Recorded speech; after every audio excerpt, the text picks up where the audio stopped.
Dans cette séquence, nous allons voir des énoncés qui permettent de préciser des pré- et des post-traitements. Le premier énoncé permet de cibler un ou plusieurs graphes RDF à fouiller, c'est-à-dire que nous avons la possibilité de préciser les sources d'informations que nous allons interroger dans la requête Sparkle. Ceci se fait par un énoncé from, comme indiqué dans cet exemple, et donc nous retrouvons la forme de requête select from where, qui doit rappeler quelque chose à toutes celles et à tous ceux qui connaissent le langage SQL. Donc ici, la clause from nous permet d'identifier un graphe RDF, une source d'information, et la partie where de la requête va être calculée spécifiquement sur cette source d'information. Donc ça permet de se focaliser sur un sous-ensemble du graphe RDF disponible. Il y a une variante de cet énoncé avec from named, et donc qui, de manière conjointe avec l'énoncé de graphe nommé avec le mot-clé graphe suivi d'une variable g, qui permet de préciser une succession de sources, une succession de graphes nommés, qui vont être consultés pour répondre à la partie de la requête qui est dans l'énoncé graphe.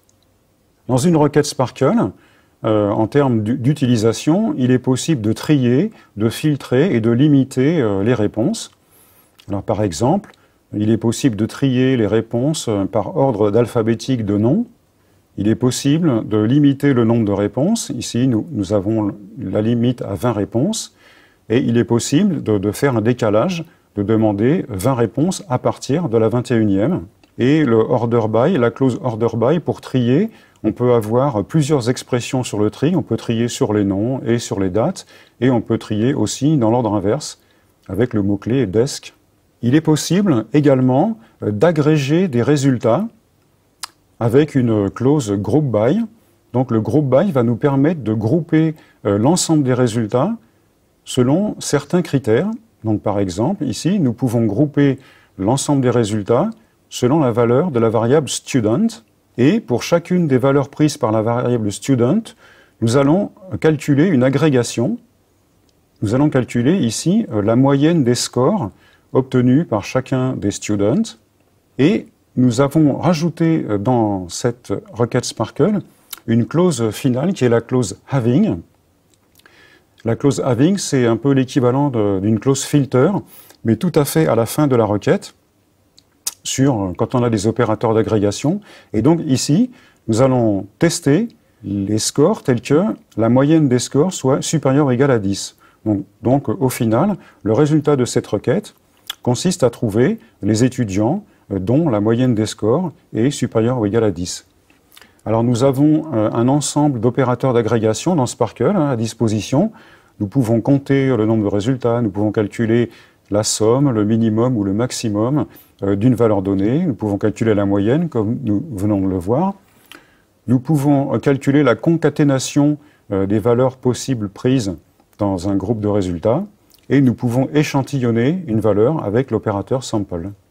En Sparkle, il est possible également d'avoir des requêtes imbriquées. C'est-à-dire quand une requête est complexe, une sous-partie de la requête peut être déléguée à une sous-requête, donc qui va faire un calcul, et le résultat de cette sous-requête va être joint à la suite de la requête.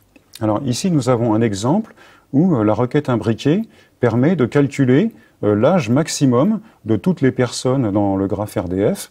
Donc nous lisons select max de âge as max. Donc le résultat de cette sous-requête emboîtée, ça va être la valeur de la variable max, qui sera l'âge maximum. Et dans la deuxième partie de la requête, nous voyons le triplet senior âge max. Et donc nous allons rechercher les ressources dont l'âge est exactement l'âge maximum qui a été calculé par la sous-requête précédente. Donc une des utilisations fondamentales des sous-requêtes consiste à utiliser des opérateurs d'agrégation et ensuite d'utiliser les valeurs de ces résultats dans la suite de la requête.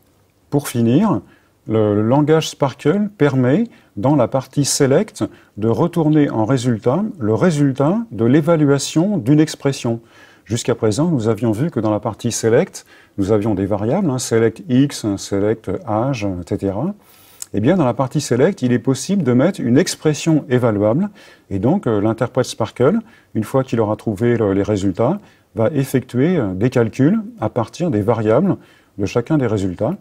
Donc ici, par exemple, nous trouvons une date, date, dans le résultat, et à partir de cette date, nous allons extraire la valeur du mois de la date. Nous lions le résultat de cette expression, donc month date, nous lions à la valeur month, et dans le résultat de la retext Sparkle, nous aurons la variable month, dont la valeur aura été calculée par l'évaluation d'une expression.